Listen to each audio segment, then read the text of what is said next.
चले जी, तो इसको डिस्कस करते हैं। Autoimmune haemolytic anaemia, antibodies against red blood cell membrane destroy blood cells causing extravascular haemolysis, right. अच्छा जी, तो इसमें क्या है कि फॉर एग्जांपल ये हमारे पास रेड ब्लड सेल्स, राइट, जिनके अगेंस्ट क्या बनी है, ऑटो एंटीबॉडीज़ बनी है, ठीक है, रेड ब्लड सेल के मेम्ब्रेन के अगेंस्ट। तो यहाँ पे भी यही बात है, against red blood cell membrane destroy blood cells, right, causing extra vascular haemolysis. ये एक्स्ट्रा वास्कुलर भी हो सकता है, इंट्रावास्कुलर भी हो सकता है, राइट। अच्छा जी, उसके बाद है टू टाइप्स, एक है वार्म और एक दूसरा है कोल्ड, राइट। वार्म कब होती है? वार्म जो होती है फॉर एग्जांपल वो है 37 डिग्री सेंटीग्रेड, राइट, या 96.8 फ़ारेनहाइट, राइट। अच्छा जी, जो कोल्ड होती है वो कब होती है? मोस्टली जो है ये होती है in between 0 to 5 degree centigrade, right.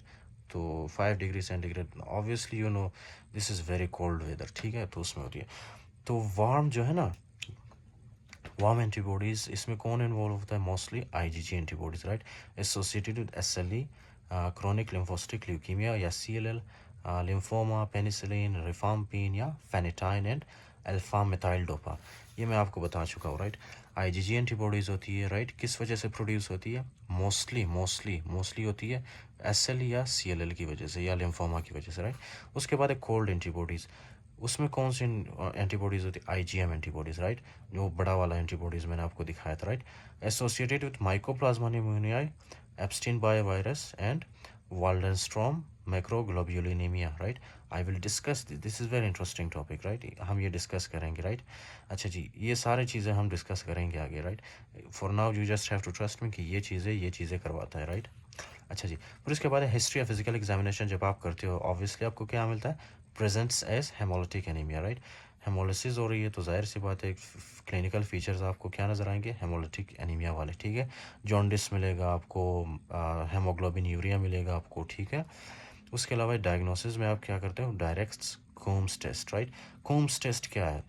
We need a very big lecture on Coombs test, this is very interesting, ठीक है।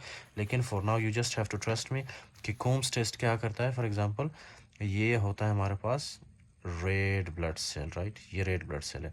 कोम्स टेस्ट जब हम करते हैं ना, वो सिर्फ हमें ये बताता है कि इस रेड ब्लड सेल के ऊपर कोई एंटीबॉडी अटैच है या नहीं है, right. So this is Coombs test, right.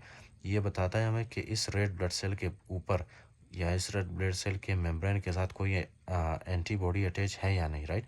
So that is the Coombs test, okay जी।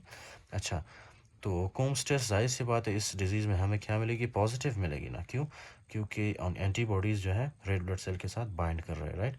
उसके अलावा है क्या कहते हैं इसको, ट्रीटमेंट में हम लोग क्या करते हैं? If autoimmune haemolytic anaemia is mild, no treatment is required, right.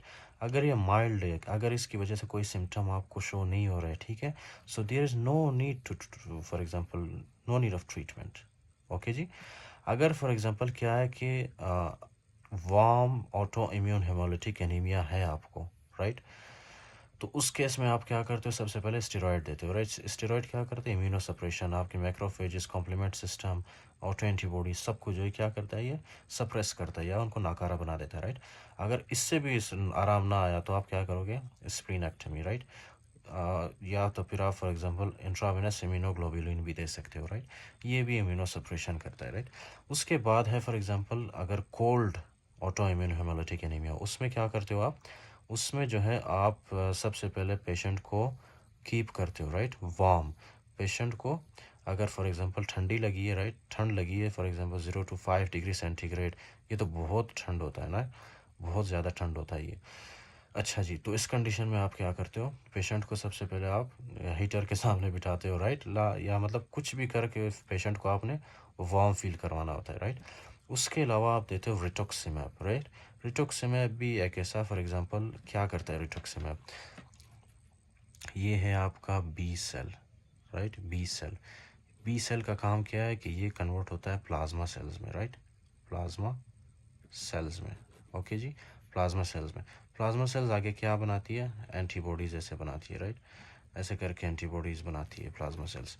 तो रिटोक्सिमैब क्या करता है? आपके प्लाज्मा सेल को इनहिबिट करता है, राइट, प्लाज्मा सेल को फॉर एग्जांपल इनहिबिट करता है। ये प्लाज्मा सेल के ऊपर जो है क्या होता है? बी सेल सॉरी, ठीक है, बी सेल के ऊपर क्या होता है? रिसेप्टर्स होते हैं जिनको कहते हैं CD20 रिसेप्टर्स, राइट। तो ये CD20 रिसेप्टर्स को रिटोक्सिमैब इनहिबिट करके इनहिबिट करता है, जिसकी वजह से मज़ीद प्लाज्मा सेल जो है या बी सेल एंटीबॉडीज़ प्रोड्यूस नहीं करता। सो जब एंटीबॉडीज़ ही नहीं होंगे तो क्या ऑटो इम्यून हेमोलिटिक एनीमिया होगा? नहीं होगा, right. So this is all about the auto immune haemolytic anaemia.